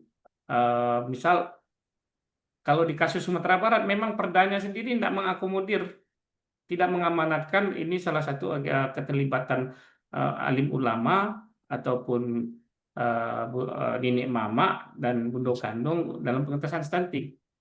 Perbup Pasaman Barat itu menyebutkan, tapi secara eksekusi kebijakan baru pada saat kami riset satu nagari yang baru uji coba untuk bagaimana peran serta nenek mama itu diperkuat. Misalnya remaja yang mau nikah itu kalau persoalan izin yes, akan tetapi ada semacam apa namanya itu audit dari nenek mama, kamu ini udah secara reproduksi segala macam itu sudah dicek secara komprehensif atau belum. Kemudian melibatkan nenek mama untuk ngelis anak kemenakannya yang berpeluang untuk stunting. Karena masyarakat pun karena tidak terliterasi dengan baik, kemudian gaya hidupnya juga tidak bagus. Ada juga yang sudah dikatakan, Bu, anak ibu nih kena stunting. Besok datang ya untuk makan siang, makan gizi, dikasih apa namanya itu makan tambahan ya, PMT. Apa jawaban masyarakat tadi? Makanan saya di rumah jauh lebih sehat, jauh lebih bergizi dari makanan yang disediain di posyandu. Nah, hal-hal yang kayak gini menjadi hambatan-hambatan. Nah, kalau di situ nini mama bisa terlibat, artinya kan setiap sekali sebulan nih mama bisa nanya, gimana kondisi kemenakan, udah sehat belum? Udah dibawa ke posyandu, udah enggak ini. Kenapa? Karena di masing-masing negara itu ternyata awareness masyarakat untuk pergi ke posyandu itu rendah. Jadi main perasaan aja, ditimbang, oh berat badan anak saya kayak gitu kan. Nah, secara kelembagaan di posyandu itu juga menjadi isu juga. Misal, hanya untuk beli baterai supaya alat timbangannya itu akurasinya tinggi, itu posyandu nggak mampu. Kami nggak punya anggaran untuk beli baterainya. Padahal secara operasional SOP-nya setiap kali mau penimbangan, setiap jadwal penimbangan, baterai untuk menimbang berat badan anak itu harus diganti. Itu sebagai standar kalibrasi dari alat timbang anak tadi, berat badan tadi. Nah itu nggak ada, di posyandu nggak ada. Jadi itu cukup mengagetkan. Dibaca laporannya dananya pengentasan ini sekian miliar, ini sekian ratus juta, segala macam. Tapi untuk beli baterai aja posyandu nggak punya duit. Nah ini hal-hal yang ironis lah. Bagaimana pengentasan stunting itu dilaksanakan. Ya kita kalau soal MBG kita nggak kritik lebih lanjut lah apa yang terjadi itu sama-sama sedang berproses. Menurut saya itu hal yang positif. Selama nanti ada payung hukum yang jelas terkait itu, kemudian keterlibatan tadi yang sangat penting. Sekarang ini keterlibatannya sangat rendah. Nah, bagaimana mengkrit itu ya mau tak mau dari produk perda perbubnya harus melibatkan langsung mereka tadi supaya nih mama itu jangan harus persoalan nikah aja minta izin nikah baru ke nih mama gitu kan. Kalau ada masalah anak saya pun kena stunting, masa anak kamu mau saya urus? Itu kan jadi hal-hal yang ditemukan di lapangan gitu loh. Nah, begitu Pak Yohan ya. Jadi ini PR bersama sebenarnya. Tapi lagi-lagi kita tidak terliterasi dengan baik. Sudahlah soal ke finansial tidak terliterasi, soal stunting pun juga tidak literasi ya. Gimana kita mau nikmati bonus demografi seperti yang tadi Pak Yohan bisa iniin. Yang ada kita akan terjebak sendiri dengan bonus demografi ini. Ya ala-ala Gen Z itu kan jadi persoalan gini tuh. Kenapa malas kerja? Lingkungannya toksik. Nah itu besar kemungkinan ini dulunya anak-anak stunting ini. Jadi menghadapi hidup itu tuh banyak keluhannya aja. Nah, ini bukan saya ngomong untuk ini ya, tapi based on riset terdahulu orang kesehatan ngomongnya kayak gitu. Nah, seperti itu ya. Ya, Dokter Adi, ini memang kita melihat perda ini yang paling penting sebenarnya Dokter Adi, untuk sebagai payung hukum dulu ya untuk isu stunting Sumatera Barat. Terima kasih Iya. Dokter Adi jawaban Sama Pak Yohan. Oke, terima kasih Pak Yohan dan juga Pak Adi. Selanjutnya Pak Denny dipersilahkan. Baik, terima kasih Boloni, Bang Adi, terima kasih banyak. Apa namanya? Tadi mungkin ada beririsan juga dengan apa yang disampaikan oleh Pak Yohan. Tapi yang pertama, saya kira riset ini sangat layak diapresiasi ya, karena keberhasilannya untuk memadukan pendekatan yang unik saya kira antara maqasid syariah dengan kearifan lokal Minangkabau yang coba melibatkan Bundo Kandung, Tungku Tigo Sejarangan. Saya kira ini sebuah pendekatan yang sangat menarik yang kalau kita lihat dari riset-riset yang ada sebelumnya bahwa pendekatan-pendekatan yang berkearifan lokal ya cenderung memberikan dampak positif terkait dengan program-program yang ada meskipun tantangannya luar biasa. Jadi saya sekali lagi apresiasi risetnya Bang Adi dan kawan-kawan. Kemudian yang ingin saya tanyakan, Bang Adi, untuk di bagian metodologi, Bang, untuk sampel dalam riset ini berarti siapa saja nih, Bang? Untuk sampel Oke, riset. sampelnya ada pemangku kebijakan, kita diskusi dengan Dinas Kesehatan, Dinas KD, kemudian Dinas Pendidikan, dan banyak dinas yang kami diwawancarai, Wali Nagari, kemudian KAN, Majelis Ulama, tokoh masyarakat, sampai ke Satgasnya sendiri, TPK, PKM, kemudian ke para sasaran, yaitu keluarga yang kena stunting. Oke, sip, mantap. Berarti di bagian kelompok-kelompok rentan itu berarti juga sudah dilibatkan juga ya, Bang. Saya kira tadi dalam metodologinya hanya melibatkan apa kelompok-kelompok yang dalam Elit, pemerintah elit semua, tapi tidak. kelompok-kelompok juga dilibatkan juga. Ya. Oh ya, saya kira ini oke.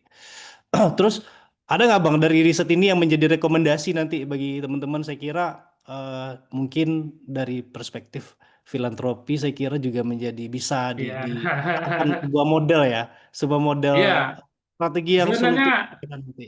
langsung saya jawab. Misalnya kasus Nagari Sudit Air, nah, kampung halaman saya. Mungkin kalau secara berlebihan katakan dana filantropi dari perantau itu setiap tahun yang masuk ke Nagari Sudit Air itu melebihi dari dana desa. Kalau dana desa cuma bergerak 1-2 miliar, dari perantau itu bisa di atas 10 miliar gitu kan. Tapi ketika bicara soal stunting, perantau tidak aware. Yang well educated dia akan aware, akan nyumbang, tapi dianggap itu tugas pemerintah, bukan tugas kita. Tapi kalau untuk membangun masjid, berbondong-bondong lah semuanya. Nggak tahu mungkin itu cuma untuk di Suriayi aja ya. Tapi kalau di negara lain, mungkin di Biaro, mungkin kan beda kasus, nggak tahu juga. Perlu riset lebih lanjut.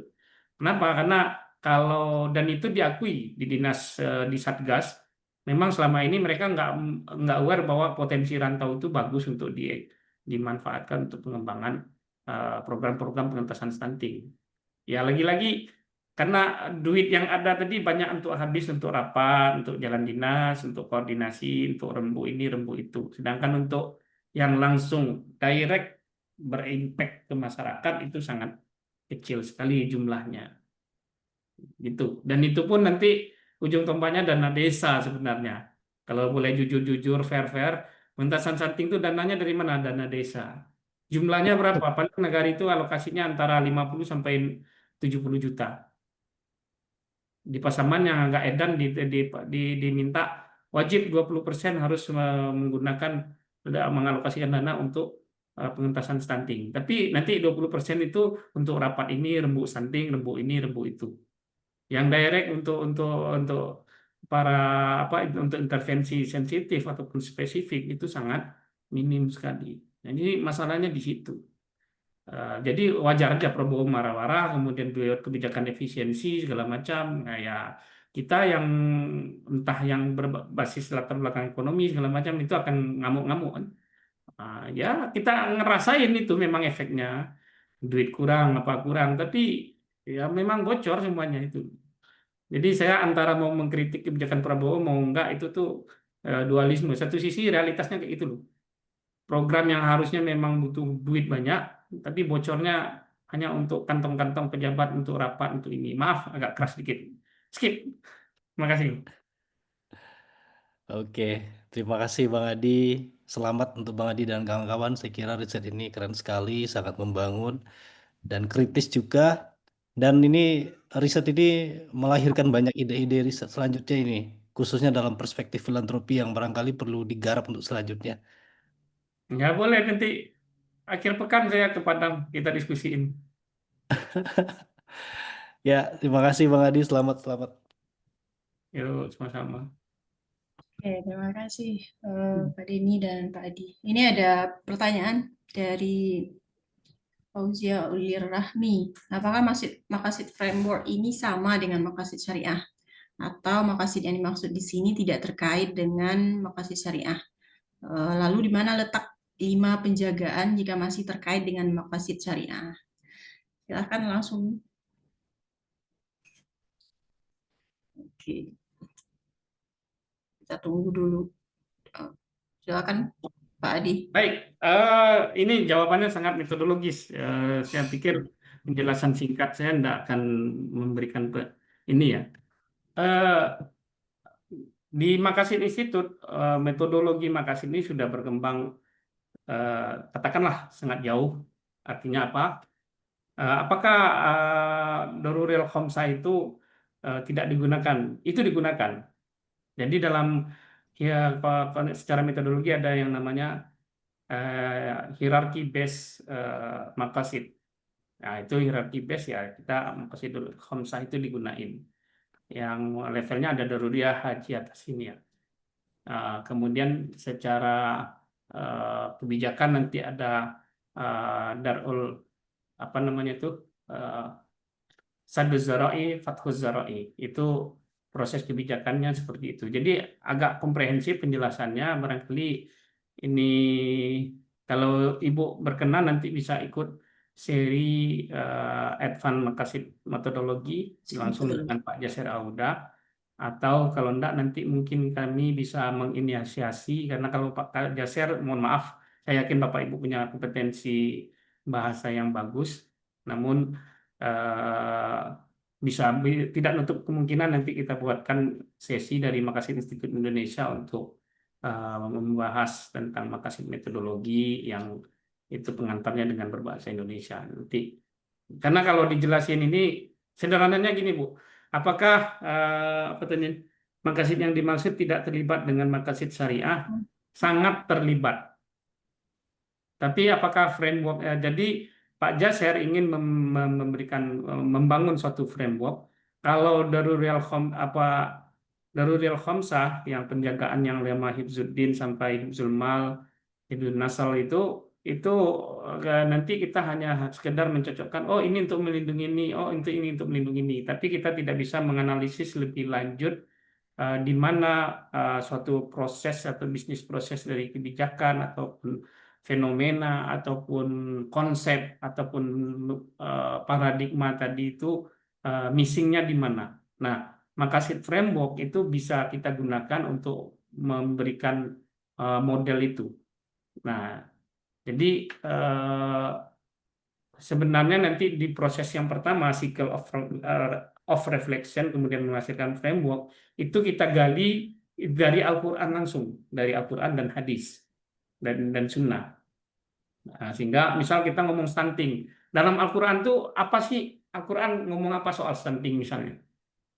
Nah, bisa jadi kita bahas tentang pernikahan, kita bahas tentang masyarakat, kita bahas tentang konsep kesehatan dalam Al-Quran, dan itu nanti akan bisa dibangun satu framework. Nah, dengan framework ini kita bisa melihat bagaimana framework yang saya buat tadi, missingnya di mana. Tapi kan saya nggak melakukan cycle of reflection, cuma baru melakukan critical studies of literature and reality. Jadi begitu Bu Fauzia Ulir Rahmi. Nah, ini insya Allah kalau terkait metodologi, ini sesi khusus yang Bu Loni, kami semua masih juga proses belajar memahami buku beliau ini, yang karena perenungannya juga cukup lama. Seperti itu Bu, saya nggak berani untuk jelasin lebih lanjut karena kalau disesiin bisa sampai, kalau Bu Loni yang sudah tersertified ini ikut Makassar metodologi itu selama kurang lebih 6 bulan ya Bu Loni ya. Nah, dan Kalau itu boleh apa? ya. Silakan Bu Kalau Loni boleh, kalau mau nambahin. kalau boleh ini ya Pak Di, menambahkan, bukan menambahkan sebenarnya. Tapi kalau saya memahami Maqasid Syariah ya yang 5 Hifzuddin dan teman-temannya itu kan grand teorinya gitu. Grand teori yang sudah beragam ulama Konvensional teori lah. apa? Konvensional teorinya seperti itu. Ya, konvensional teorinya itu gitu. Nah, kemudian Maqasid framework ini adalah turunannya gitu. Maksudnya bagaimana supaya sampai kepada aspek yang 5 itu, maka proses yang dilalui adalah lewat Maqasid framework ini yang dikembangkan oleh Prof. Jasara Huda gitu. Jadi kalau ingin apa ya, pertama tadi ikut course itu ya, ikut course 6 bulan atau kalau ingin mempelajari apa ya, sebelum ikut course silahkan dulu nanti dibaca-baca dulu karya beliau yang terbaru itu yang Re-envisioning of Islamic Scholarship, Maqasid Islamic Scholarship ya. Itu menjelaskan secara detail tuh bagaimana Maqasid Framework ini bekerja dan bagaimana kita melihat Maqasid Syariah dari apa ya istilahnya jalur yang berbeda dari tadi yang kalau istilah Pak Adi tadi konvensional, teori konvensional itu. Mungkin itu saja apa namanya komentar dari saya. Nah, tadi ini ada yang apa raise hand lagi Pak Adi. Ini Muhammad Ilham Army. Dipersilahkan. Izin ya Bu, izin ya Pak Adi. Siap. Silakan. Mau nanya Pak Adi terkait tentang stunting. Jadi kita kan bisa lihat data-data stunting itu kan diambil dari banyak tempat. Pertama SSGI dan SKI yang mana digabungkan survei kesehatan dengan SSGI. Terus salah satu yang menjadi primer juga menurut saya adalah IKPS, Indeks Khusus Penanganan Stunting. Itu ada dalam rentang 5 tahun, 18 hingga 23. Nah, dalam kasus di Sumatera Barat, kita bisa melihat bahwa di Sumatera Barat ternyata masih di atas rata-rata nasional. Sementara di beberapa daerah lain, terlebih di Indonesia Timur, stunting menjadi masalah yang cukup krusial ternyata. Dengan di bawah rata-rata bisa dibilang 10 dari daerah timur itu menjadi masalah yang krusial. Terlebih kita bisa melihat di KPS di indeks khusus malahan pengukuran stunting itu dibagi pada 6 dimensi. Pertama kesehatan, gizi, perumahan, pangan, pendidikan, dan sosial. Nah, ketika saya melihat di KPS dan SSGI pun ternyata di rata-rata nasional dan sampai ke Sumatera Barat pun dimensi yang menjadi tolak ukur yang paling baik itu ada di kesehatan, gizi, dan perumahan. Sementara Bapak yang lain seperti pendidikan dan pangan itu menjadi masalah yang sangat krusial. Saya menarik dari dua masalah ini, ternyata pendidikan yaitu tidak sekedar dalam makna education ternyata, tetapi makna yang bisa diajarkan kepada seluruh masyarakat edukatif terkait tentang bagaimana menjadi seorang ibu dan bagaimana menjaga hak anak walaupun anak ini tidak tahu dia lahir di mana gitu. Sementara di pangan ternyata di indeks pangan Indonesia pun kita tetap pangan kita itu stagnan. Jadi selama 5 tahun belakangan ini pangan kita itu tidak pernah naik. Jadi ini masalah tentang penghasilan ternyata ya. Ekonomi kita bermasalah gitu. Nah, ketika tiba di Sumatera Barat, kita bisa lihat dua hal ini. Ini pertanyaan ke Pak Adi, apakah menjadi bahan yang krusial atau atau permasalahan krusial bagi pemangku kebijakan ataupun lembaga-lembaga kesehatan atau lembaga sosial yang terkait di daerah-daerah tertentu. Terus ada pertanyaan selanjutnya, apakah kita bisa membedakan stunting anak ini berdasarkan orientasi ekonomi yang ada di daerah tersebut? Maksud saya, apakah daerah seperti kebun sawit di Pasaman yang notabene adalah ekonomi modern, sementara di Solo adalah sawah-sawah itu ekonomi tradisional, berhubungan tidak dengan stunting di masyarakat? Itu menjadi tanda tanya juga bagi saya. Jangan-jangan di Pasaman gara-gara ekonomi modern stuntingnya turun atau naik, atau jangan-jangan dengan sumber ekonomi tradisional kita masih bisa menjaga tidak adanya stunting di masyarakat. Terus masalah pendekatan kultural juga seperti kesimpulan Pak Adi. Ini pertanyaannya, apakah instrumen kultural atau otoritas kultural yang harus diikutsertakan? Jadi contohnya di Solo Selatan mereka melakukan sosialisasi stunting dengan Rabab dan Randai. Tetapi kan itu dilakukan oleh pemerintah, bukan dilakukan oleh pemangku adat. Nah, yang saya pertanyakan tadi itu yang bisa kita copy dari seluruh negeri di Sumatera Barat, nagari-nagari di Sumatera Barat, apakah harus melakukan ini dengan mengajak grup-grup yang komunitas sosial ini, grup masyarakat, mamak segala macam, atau memang instrumen kulturalnya yang kita ambil. Berarti produk dari Ya. kebudayaan yang harus kita ambil. Terus di contoh lain di Padang Panjang itu kita bisa melihat juga bahwa banyaknya kolektivitas yang terjadi ketika mengurus masalah stunting. Malahan programnya namanya Basunting gitu kan Pak. Ya. Program di Padang Panjang. Nah, nama programnya Basunting itu mengajak seluruh lembaga-lembaga yang terkait termasuk PNS dan pemangku kebijakan dan lembaga-lembaga sosial untuk concern terhadap masalah stunting. Itu menjadi contoh, tapi tidak menggunakan produk kebudayaan. Jadi saya penasaran apakah mengcopy dari seluruh kebijakan stunting yang berhasil dengan cara implementasinya yang unik-unik ini, apakah bisa dilakukan di negari-negari yang masih dalam tanda kutip mempunyai masalah stunting itu setelah sekian lama. Jadi ujung-ujungnya nanti ujung-ujungnya kan saya nggak mau nanti lahir anak tergantung kode pos Pak, gitu Pak. Sekian, terima kasih. Assalamualaikum warahmatullahi wabarakatuh. Ya, baik. Mas Armi ini lagi riset tentang stunting. Boleh tahu beliau latar belakang keilmuannya kesehatan masyarakat ya? Oh enggak Pak. Saya kan hukum keluarga Pak. Jadi Oh ya. pembahasan Ya. saya itu Oke. straight ke Studies. hak anak Pak, hukum kesehatan gitu Pak.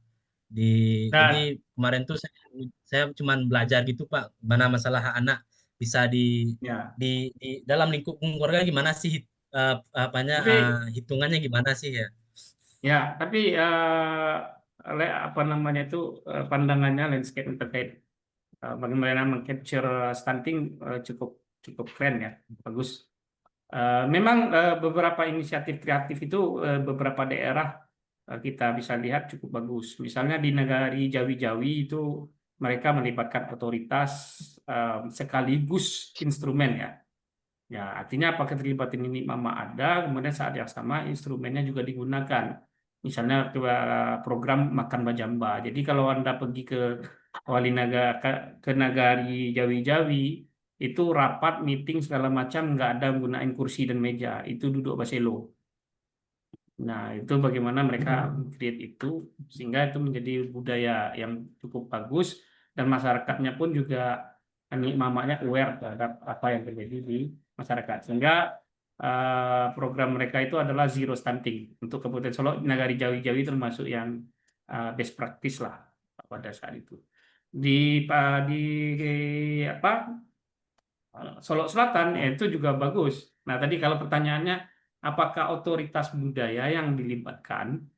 Menurut saya, hemat saya ya dua-duanya. Supaya apa? Secara otoritas budaya itu kan kaidahnya kan sederhana, anak di pangku kemenakan dibimbing. Artinya apa? Mereka sudah diberikan amanah itu, kemudian di sisi lain diberikan instrumen. Instrumen anak di pangku kemenakan dibimbing, anak di pangku dengan pencarian, kemenakan dibimbing dengan pusako. Nah, hari ini kan itu nggak terlaksana di masyarakat kita. Ya, kalau menurut mama harus pakai duit pribadi, duit dengan pencariannya untuk membesarkan kemenakan, itu kan jadi repot juga. Tapi masalahnya pusakonya nggak terberdayakan. Nah, ini tawaran dari Prof. Elvia di UIN Mampojol itu sangat bagus ya. Jadi bagaimana pengelolaan harta pusaka tinggi itu orientasinya adalah untuk kemakmuran bersama. Nah, kemudian itu pertanyaan yang terkait dengan otoritas budaya, apa instrumen budaya. Menurut saya dua-duanya bisa kita gunakan. Tapi dalam konteks apa? Misalnya kayak pasaman, orang kemiskinan. Nah, tetap kalau pertanyaan apakah isu kemiskinan dan pangan menjadi isu di setiap daerah? Yes. Pada umumnya anak-anak yang terkena stunting itu latar belakang keluarganya memprihatinkan ya. Nah, kalau diselidiki lebih lanjut, kalau mau ditarik rata-rata itu ada kerentanan perempuan di sana, entah disebabkan perubahan iklim, entah disebabkan karena proses pernikahan yang tidak bagus. Kayak di Solo itu pernikahan dini tinggi sehingga anak-anaknya rata-rata stunting. Ya, anak-anak sekarang kan nggak ngerti dia. Lingkar tangannya yang kecil itu tuh sebenarnya menunjukkan mereka belum siap untuk melahirkan anak. Tapi dia pole-pole akhirnya jadi duo gitu kan. Maaf saya terbawaan bahasa Minang. Itu satu. Jadi kemiskinan dan soal pangan tadi juga kami identifikasi juga ada persoalan pangan juga menjadi isu.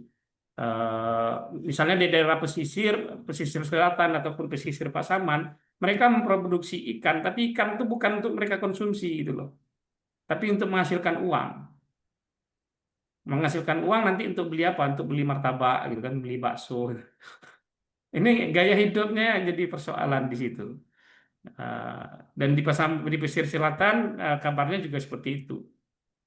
Orang yang makan ikan karang itu orang pendatang. Orang-orang pergi turis ke Pantai Carocok itu makan ikan karang. Tapi pribuminya ya mungkin makan maco aja gitu kan. Nah, kalau di Kabupaten Solo, orang Solo sekarang sudah jarang makan ikan bili karena harganya mahal gitu kan. Harga ikan bili 1 kilonya bisa antara 300 sampai 400 ribu. Akhirnya yang mengkonsumsi ikan bili yang tinggi protein itu adalah siapa? Para perantau yang datang ke Singkara. Nah, ini isu-isu yang ini sebenarnya ini tema yang sangat luas sekali yang bisa kita sigi dan saya kaget Army ternyata latar belakangnya hukum keluarga dan ini pendekatan Makassib sangat pas sekali kalau Army menggunakannya untuk melihat bagaimana isu keluarga itu nggak hanya isu soal NTR nikah talak rujuk itu kan.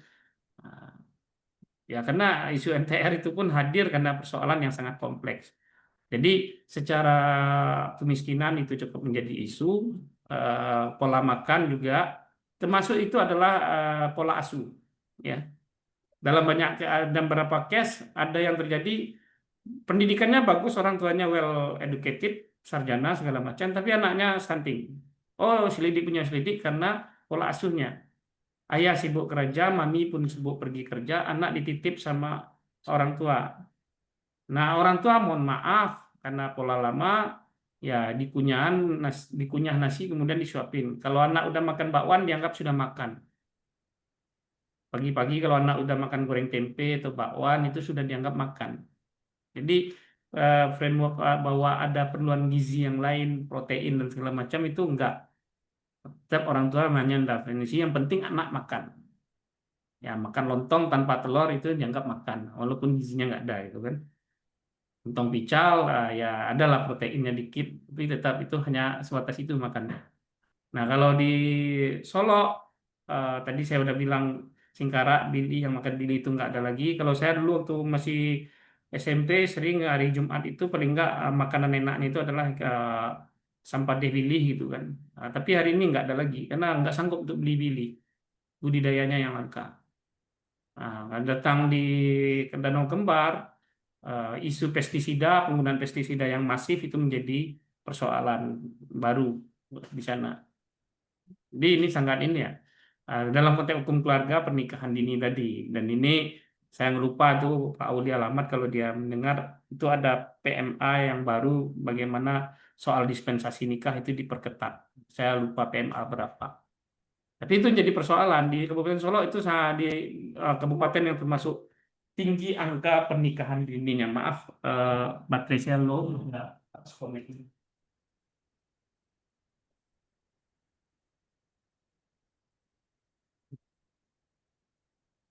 Sorry.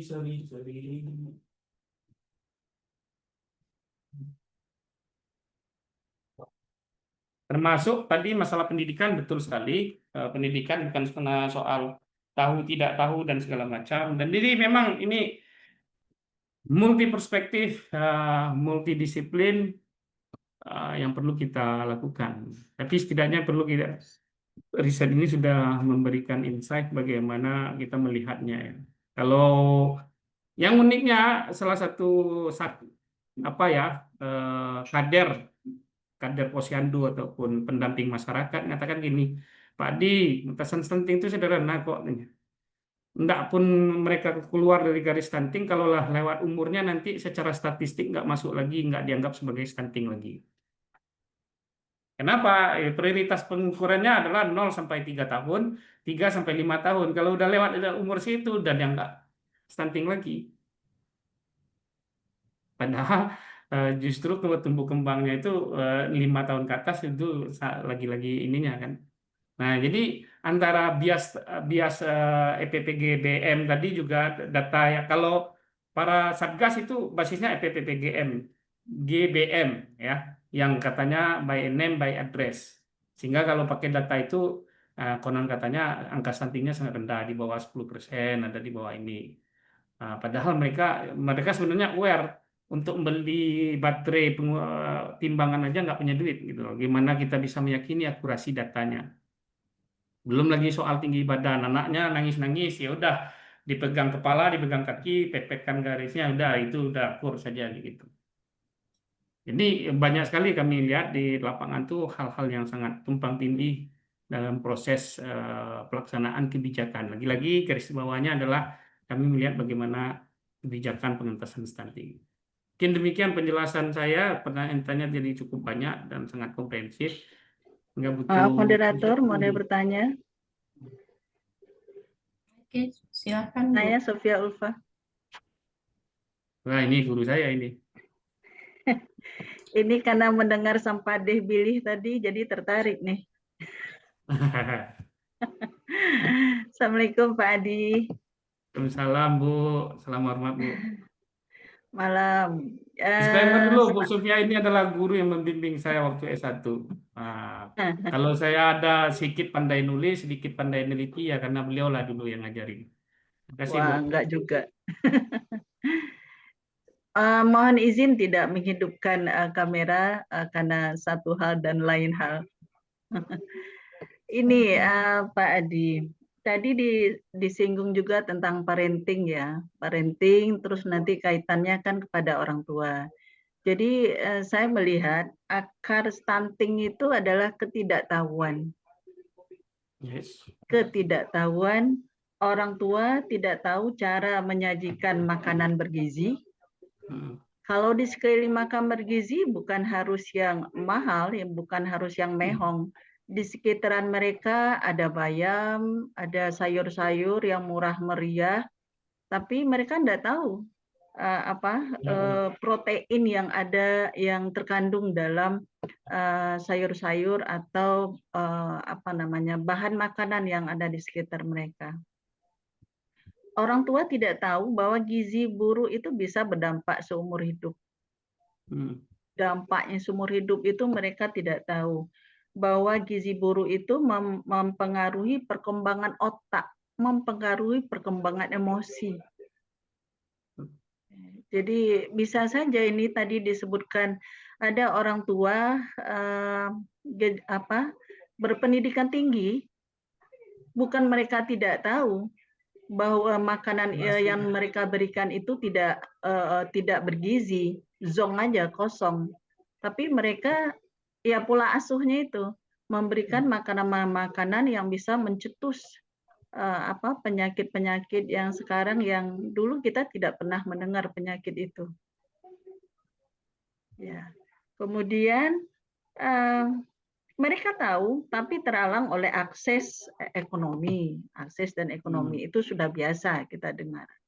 Tapi saya melihat akarnya adalah ketidaktahuan orang tua itu sendiri. Orang tua tidak tahu bagaimana menyajikan makanan bergizi.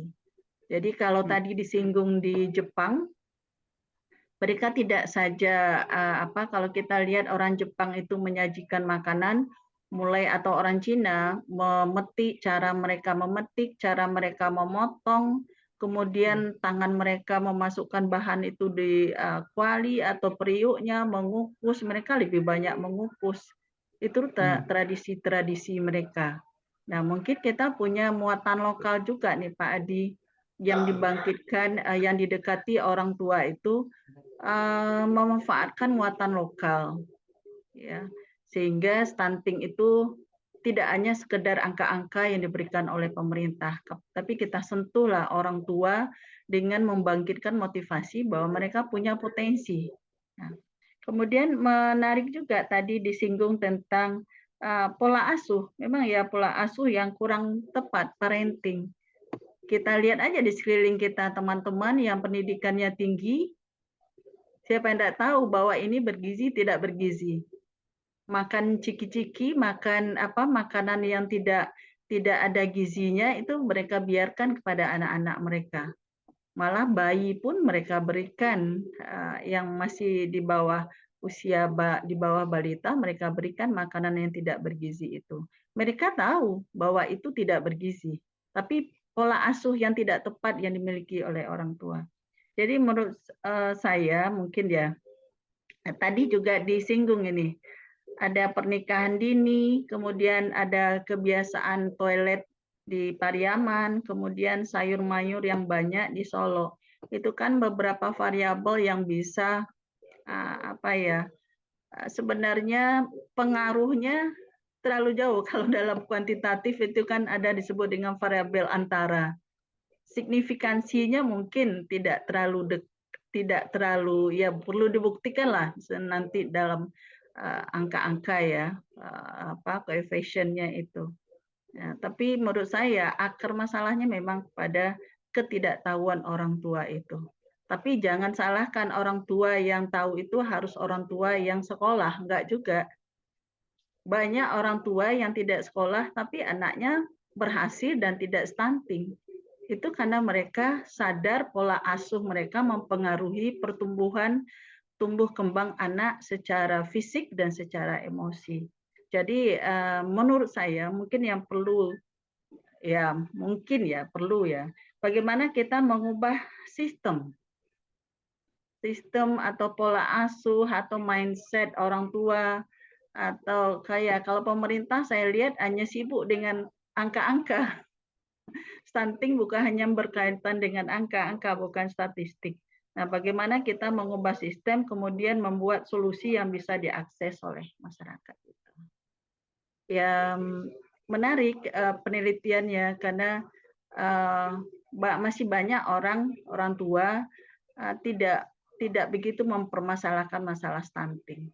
Bahwa anak mereka berhasil bukan karena tidak berhasil bukan karena dia stunting. Nah, itu dia belum paham betul bahwa pertumbuhan gizi yang tidak tepat, yang buruk itu bisa berdampak seumur hidup.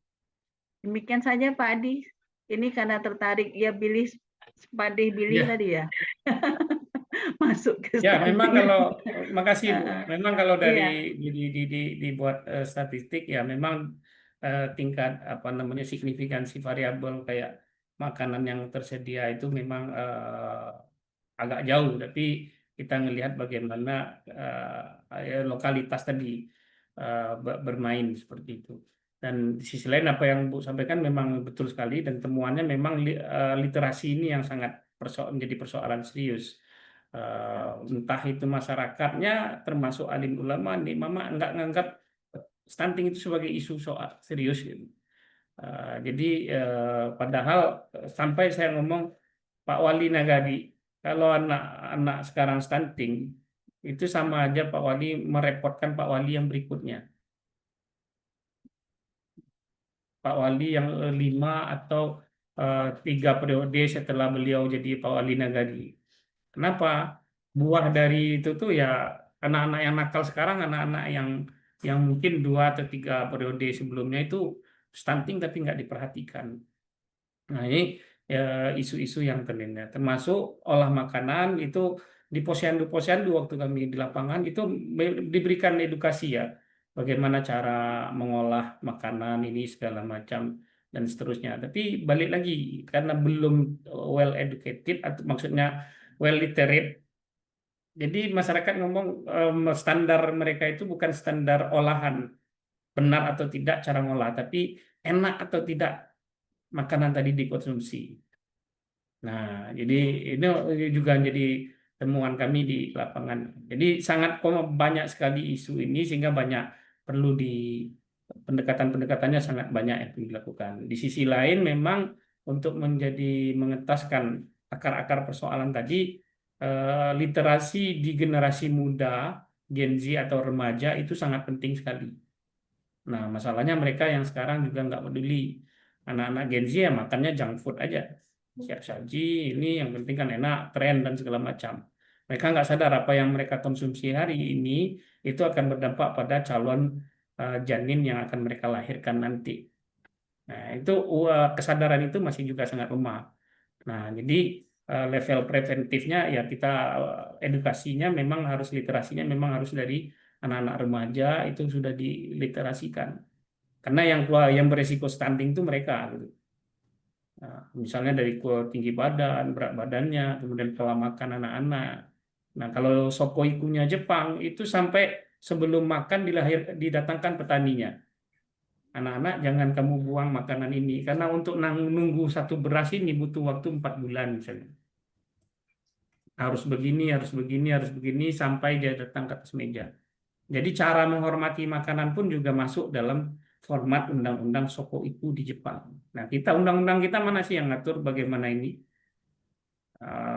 Rasanya agak mundur gitu loh. Waktu SD saya masuk ke sekolah itu masih melihat gambar-gambar 4 sehat 5 sempurna.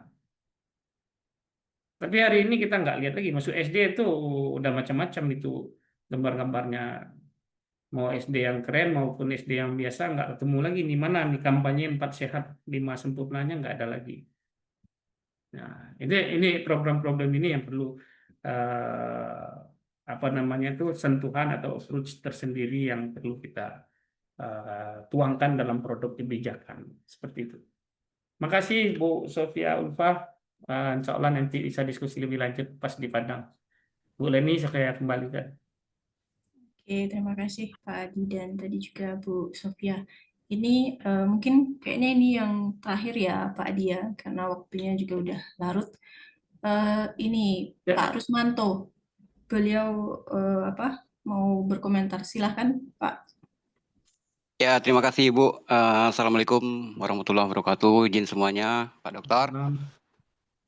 Saya ingin sedikit mengomentari Pak masalah stunting ini. Mungkin agak keluar dari frame penelitian Bapak, tapi ada kaitannya dengan stunting dari beberapa pengalaman yang pernah saya temuin. Jadi menurut hemat saya melihat stunting ini dari sisi kebijakan. Kalau kita berbicara dari sisi makosid, ya seperti yang kita bicarakan ini, yang ada di dalam yang setelah kita bicarakan tadi, ada pendidikan, kemudian pola asuh, pangan, hunian, pekerjaan dan lain-lain.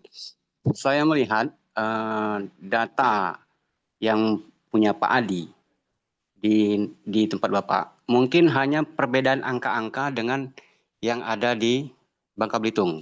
Kebetulan saya dari Bangka Belitung, Pak. Ya.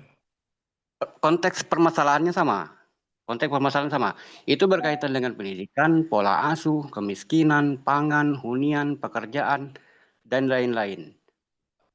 Juga mengikat dari sisi kebijakan, anggaran, kesehatan, seperti itu. Yang jadi permasalahan, kenapa stunting ini terstatus untuk anak sampai umur 3 tahun. Setelah 3 tahun, dia lepas dari status stunting. Karena kejadian begini, Pak Adi tadi saya lihat datanya ada tahun 2001, 2002, dan 2023 jumlah anak stunting. Pernah saya temuin, saya memiliki data dari tahun 2017, 2018, 2019. Data anak stunting di tempat saya. Sekarang anak-anak itu sudah SD, kelas 6, ada yang SMP. Mereka yang memiliki status stunting itu biasa-biasa saja, Pak. Kemudian di antara mereka itu ada yang mengalami gangguan kesehatan. Pas saya tanya sama dokternya, ini apakah pengaruh dari stunting kemarin, Bu? Enggak. Dokternya bilang gitu, ini pengaruh dari teknologi. Seperti itu, Pak. Nah, itu yang membuat pertanyaan, mungkin saya kurang literasi juga, Pak ya. Kenapa stunting itu terstatus sampai 2 tahun? Kemudian saya menelisik, bagaimana stunting ini bisa terjadi? Ternyata berawal dari tahun 1980-an. Penelitian yang ada di Amerika. Hingga menyatakan bahwa ada perubahan pola pertumbuhan anak pada usia 0 sampai dengan 3 tahun, dan itu disebut dengan stunting. Dan anehnya, stunting ini hanya terjadi di negara berkembang. Indonesia, sebagian Asia Tenggara, Afrika, dan lain-lain. Tidak ada stunting di negara maju. Nah, itu yang jadi penelitian saya.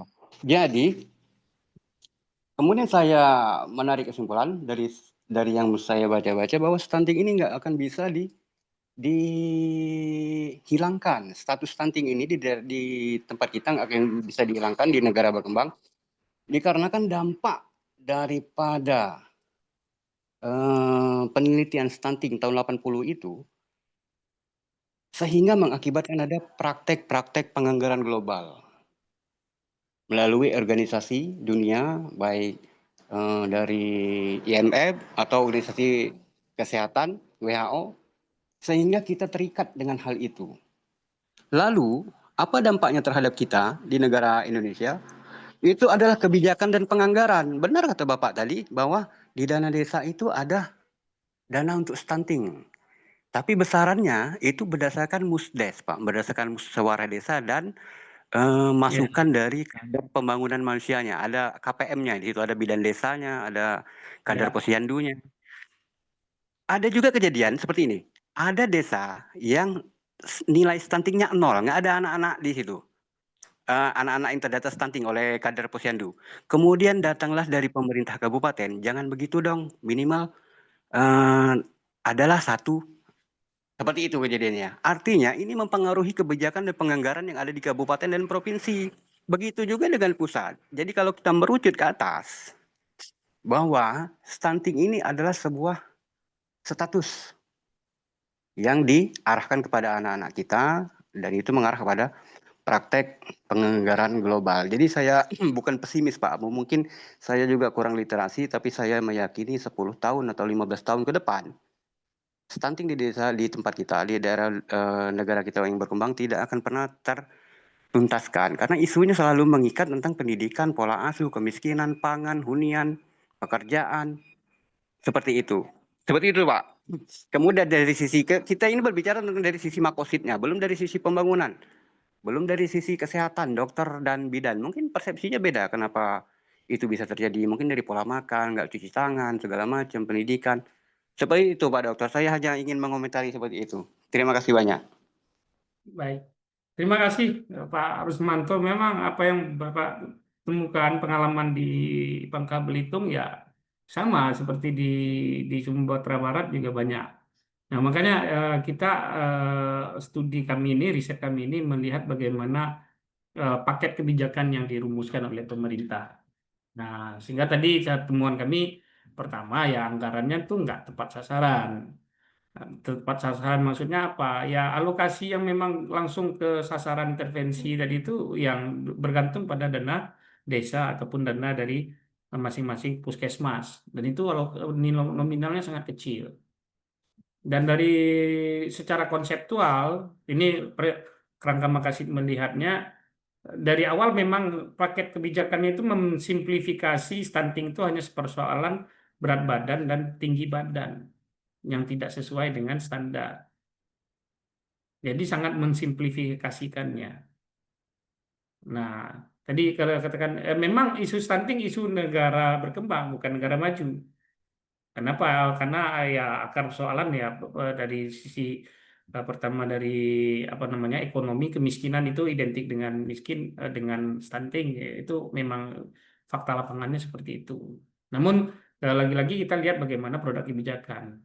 Nah, pada kebijakan yang ada tadi yang dengan mewajibkan alokasi masing OPD, masing kementerian untuk itu, tapi sasaran nyampe di masyarakat cuma dana dari puskesmas dan dana desa, ya bahasa saya ya suatu yang bullshit aja untuk bisa kita cegah.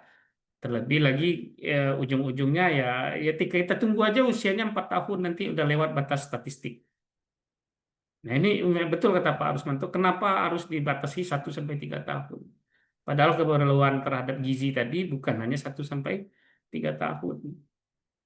Nah ini bisa jadi riset yang lanjutnya. Nah, temuan lain yang tadi sebelum saya sampaikan adalah bagaimana perilaku keagamaan juga mempengaruhi persepsi tentang stunting. Beberapa kasus baik di Solo, di Kabupaten Solo ataupun Pasaman Barat, teman-teman kita yang cenderung tanda kutip agak pemahamannya yang agak apa namanya itu, katakan lirikal bukan ya, tapi saya lebih cenderung katakannya scripture atau tekstual, tidak peduli dengan apa itu stunting, apa itu imunisasi dan segala macam. Bagi mereka ya semuanya sudah ditentukan oleh Allah Subhanahu wa Ta'ala. Nah, ini persoalan yang bisa mungkin nanti studi berikutnya bisa didalami lagi bagaimana perilaku keagamaan itu mempengaruhi dari pola asuh dan segala macam, dan hubungannya dengan hukum keluarga akan banyak sekali.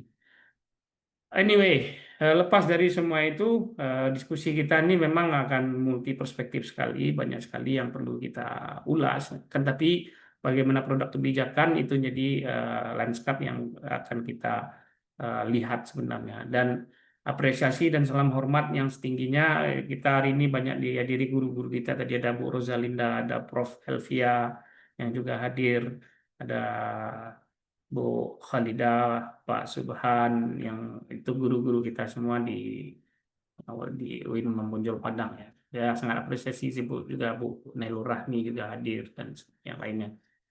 Dan berharap diskusi kita bisa berlanjut ke isu-isu lain dan bisa mengambil angle yang lebih spesifik sehingga bisa kita urai di mana ini, sehingga policy paper yang dihasilkan bisa bermanfaat untuk pemerintah daerah.